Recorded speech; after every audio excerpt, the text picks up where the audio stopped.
মিষ্টির দাম আর কেকের দাম একটু 19-20, মানে কেকের দাম একটু বেশি, মিষ্টির দাম অল্প একটু কম, মানে সামান্য কম। তো মিষ্টি না নিয়ে কেক নিয়ে আসলেই তো পারো, তাহলে মজা করে খেতে পারতাম।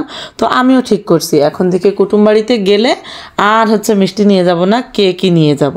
কেক নিয়ে গেলে কিন্তু সবাই অনেক খুশি হয়। তো আসসালামু আলাইকুম, হ্যালো এভরিওয়ান, কেমন আছেন সবাই?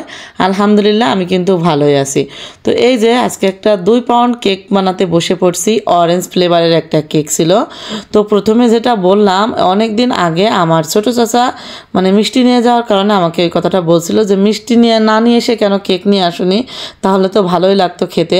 তো সেদিন থেকে আসলে ঠিক করছিলাম যে এখন থেকে যদি কোনো আত্মীয় বাড়িতে যায় তাহলে আর মিষ্টি নিব না, কেকই নিব। আর কেক নিলে কিন্তু সবাই অনেক খুশি হয়। দামটা একটু বেশি হলেও সমস্যা না, যেটা আমি নিজে হাতে বানাই নিয়ে যাই, এটাই অনেক মানে মজা লাগে খেতে সবার। তো এটাও নিয়ে গেছিলাম, আমার ননদের বাড়িতে গেছিলাম, ছোট ননদের বাড়িতে।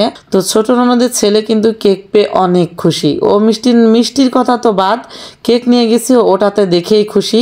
তো আমিও এখন থেকে আর কোথাও মিষ্টি নিয়ে যাই না, যাওয়ার সময় কেকই কিন্তু নিই। কি সবাই যখন পছন্দ করে তখন তো এটাই নিব, তাই না? তো এই তো আজকেও নিয়ে গেছিলাম, এটা 2 পাউন্ডের একটা অরেঞ্জ ফ্লেভারের কেক ছিল। 1 পাউন্ডের নিতাম, কারণ আমার ননদের বাড়িতে খুব বেশি মানুষজন নেই। তো আমরা যেহেতু যাচ্ছি আর ওখানে এক রাত ছিলাম, যার জন্য তাসিনও ছিল। আর তাসিন তো জানেন আপনারা কেক খেতে কি ভীষণ পছন্দ করে। তো ওর জন্যই বিশেষ করে এই কেকটা বানাইছি, মানে অরেঞ্জ ফ্লেভারের একটা কেক বানাইছি। বাড়িতে একটা মালটা ছিল, তো মালটাটা রস করেই কিন্তু আমি কেকটা বানাইছিলাম। আর কেকটা খেতে যে কি মজা হয়েছে কি বলবো, নিজের প্রশংসা নিজেই করছি। এই যে কেকটা এত মজা হয়েছে, এটা আপনারা বলবেন আমরা কি খাইছি, এই যে বলবো, অনেকেই কিন্তু বলে কমেন্ট বক্সে। তো আমি বলছি কেকটা আমি একটু খাইছিলাম, যার জন্যই বললাম অনেক মজা হয়েছিল। তো কেকটা আমি একটা লেয়ার করে নিয়েছিলাম, তাসিন একটু লেয়ার করা কেক পছন্দ করে, তো ওর জন্য একটু লেয়ার করে নিয়েছিলাম।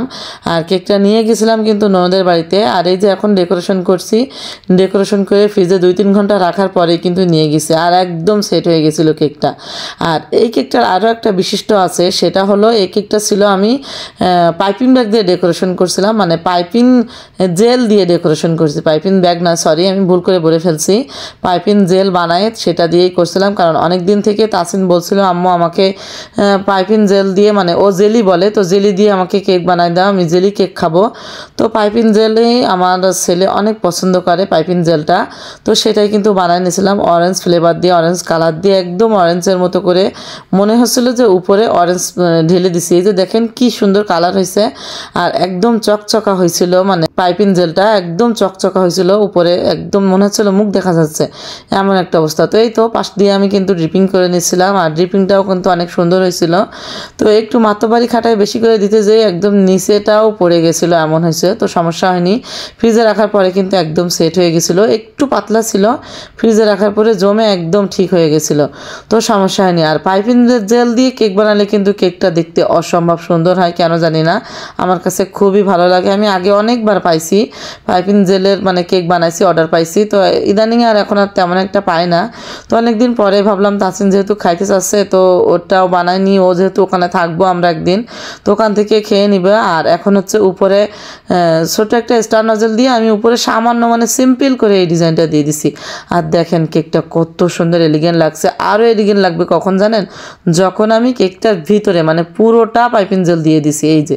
তো এখন এটা দেওয়ার পরে কিন্তু কেকটা আমার কাছে তো অসম্ভব ভালো লাগছে। আপনাদের কার কার কাছে কেমন লাগছে সেটা তো জানি না, তো সেটা জানাতে হলে অবশ্যই আমাকে কমেন্ট করে দিবেন। আর এভাবে আমি মানে পুরো কেকটা আমি একদম করে নিয়েছিলাম। আর এই যে নজল দিয়ে কাজটা করছি, এটা আমি পাইপিং জেল দেওয়ার আগে করছি, কেননা এটা দিলে ক্রিমটা একটু সরে সরে যায়, যার জন্য আমি আগে দিছি, তারপরে জেলটা দিয়ে দিছি, মানে জেলিটা দিয়ে দিছি।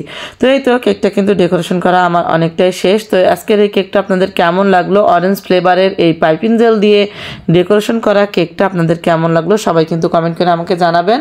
ভিডিও ভালো লাগলে অবশ্যই একটু লাইক কমেন্ট শেয়ার করে দিবেন, আমার পেজটাকে ফলো দিয়ে পাশে থাকবেন। আরও নতুন নতুন ভিডিও নিয়ে আপনাদের সঙ্গে আবারও আমি হাজির হব। আজকের মতো বিদায় নিলাম, আল্লাহ হাফেজ।